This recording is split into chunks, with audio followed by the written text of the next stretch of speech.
നിയമസഭാ തെരഞ്ഞെടുപ്പിലെ കനത്ത പരാജയത്തിന് ശേഷം മുൻ മുഖ്യമന്ത്രി പിണറായി വിജയൻ വീണ്ടും പൊതുവേദികളിലേക്ക്. കണ്ണൂരിൽ 2 പൊതുപരിപാടികളാണ് നാളെ പിണറായി വിജയൻ പങ്കെടുക്കുക. തെരഞ്ഞെടുപ്പ് തോൽവിക്ക് ശേഷം ഇന്നേ വരെ പിണറായി വിജയൻ മാധ്യമങ്ങളോട് പ്രതികരിച്ചിട്ടില്ല. മെയ് 4-ന് നിയമസഭാ തെരഞ്ഞെടുപ്പ് ഫലം പുറത്തുവന്ന ഇന്നേക്ക് 14 ദിവസമായി.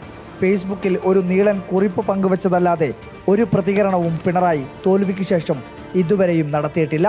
പ്രതിപക്ഷ നേതാവായി പിണറായി വിജയനെ CPIM തെരഞ്ഞെടുത്തതിനു ശേഷവും പ്രതികരണമുണ്ടായില്ല. UDF സർക്കാരിന്റെ സത്യപ്രതിജ്ഞയിൽ പങ്കെടുത്തതിനു ശേഷം കണ്ണൂരിലെത്തിയ പിണറായി വിജയന് CPM പ്രവർത്തകർ സ്വീകരണം നൽകി. ഇതിനിടയിൽ മാധ്യമങ്ങൾ ചോദിച്ച ചോദ്യത്തിനും മൗനം തന്നെ മറുപടി.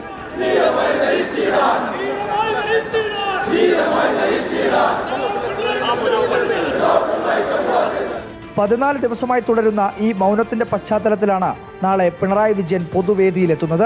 Sreekandapuram Nediyanga local committee office ഉദ്ഘാടനത്തിലും നായനാർ അനുസ്മരണത്തിലുമാണ് പിണറായി വിജയൻ പങ്കെടുക്കുന്നത്. ഈ പൊതുപരിപാടികളിൽ തിരഞ്ഞെടുപ്പ് തോൽവി സംബന്ധിച്ച പ്രതിപക്ഷ നേതാവ് പ്രതികരണം നടത്തുമോ എന്നാണ് ആകാംക്ഷ. തോൽവി വിലയിരുത്താൻ ചേർന്ന CPMന്റെ പോളിറ്റ് ബ്യൂറോ യോഗം മുതൽ താഴോട്ടുള്ള എല്ലാ ഘടകങ്ങളിലും പിണറായി വിജയനെതിരെ കടുത്ത വിമർശനമാണ് ഉയർന്നത്. റിപ്പോർട്ടർ, കണ്ണൂർ.